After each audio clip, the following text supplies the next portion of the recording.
Hello everyone, this is just some quick summary material taken from the lecture concerning basically the role of receptors. Basically I introduced two broad classes of receptors, namely the intracellular and cell surface receptors.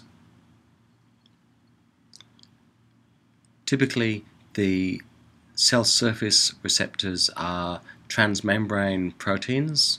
They're integral membrane proteins. Integral means they span the membrane from the outside to inside rather than being attached to only one side. And this includes, a whole bunch of receptors for various compounds. The other class of receptor are the intracellular receptors, and typically these are these proteins also function as transcription factors, and these are activated upon binding to a ligand to activate gene transcription. So here's a quick schematic of an intracellular receptor, whereby a hydrophobic ligand is able to cross the membrane. Now, don't forget that this is probably carried on a carrier protein of some description because it's not very soluble, and then it's released and crosses the membrane, whereby it can bind directly to an intracellular receptor. Now, this can be in the cytosol or it can be in the nucleus. Either way, binding of the ligand to the receptor causes it to move into the nucleus and activate gene transcription. There's a range of ligands for these intracellular receptors. A lot of these are steroid hormone type compounds, as shown here.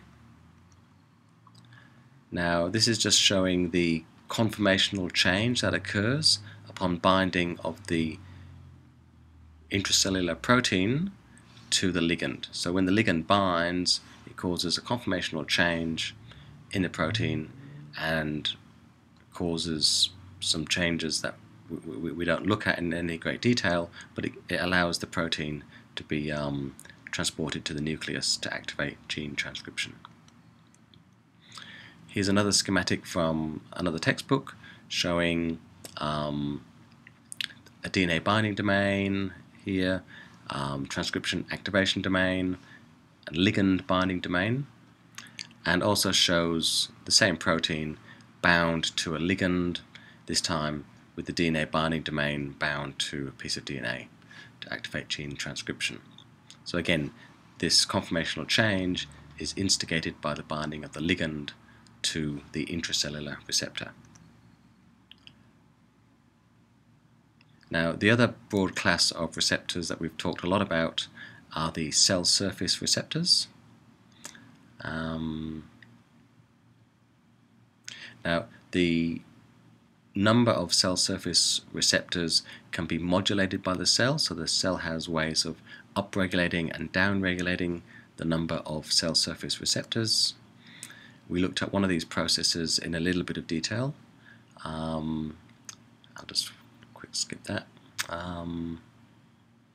So we looked at the idea of having, receptors in intracellular stores that can be brought to the surface, and we also discussed the concept that you can increase the number of receptors by increasing the synthesis of receptors. It's fairly straightforward.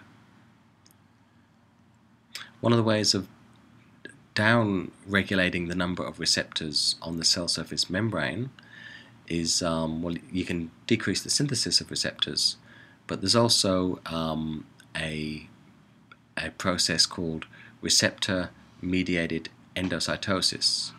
So, receptor-mediated endocytosis. And we talked about that briefly as a way of removing pre-synthesized receptors from the membrane. And here's a quick schematic of receptor-mediated endocytosis, and there's a series of dot points here that describe the process. But effectively, the receptors on the cell surface of the plasma membrane, I mean that are integral in the plasma membrane, they're drawn away from the plasma membrane, and then this piece of membrane is pinched off, and then the receptors are not accessible to an extracellular ligand. Okay, so we discussed the process of receptor-mediated endocytosis as a way of reducing the number of receptors on a membrane. We also mentioned that some of these cell surface receptors can function as ion channels. We didn't spend too much time discussing these, but we just flagged that they exist. And this is also the kind of channel that exists in the endoplasmic reticulum, which releases the calcium stores upon IP3, but we'll talk about that in one of the other lectures. We also talked about enzyme-linked receptors. Particularly, the ones we talked about mostly were the tyrosine kinase receptors, or the receptors with a linked tyrosine kinase activity. And we've already discussed that in the in one of the earliest summary presentations, where we looked at platelet-derived growth factor receptor being a receptor tyrosine kinase.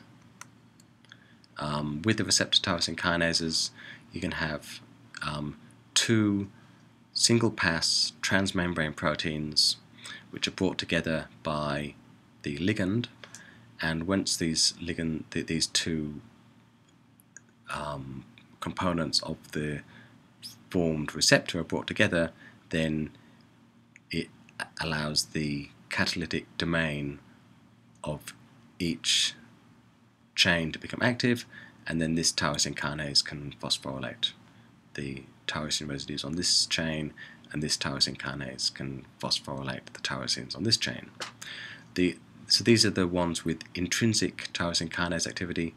There's also a very similar scheme of two single-pass transmembrane proteins that are brought together by a ligand, and these have an associated tyrosine kinase domain. It's not intrinsic to the receptor itself. We also talked about G-protein linked receptors, and these are larger 7-pass transmembrane proteins which interact with trimeric G proteins. And there's a little diagram here. In this instance here, you can see we have an external N-terminus which passes through the membrane 7 times, which is 1, 2, 3, 4, 5, 6, 7, with 7 helical domains, and then the C-terminus is on the intracellular side, and this is a G-protein coupled receptor.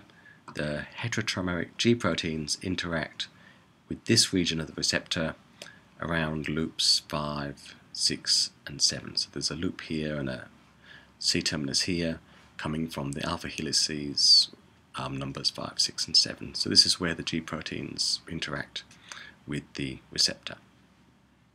And I think that's about it for this lecture, so yeah, hope that helps. Okay.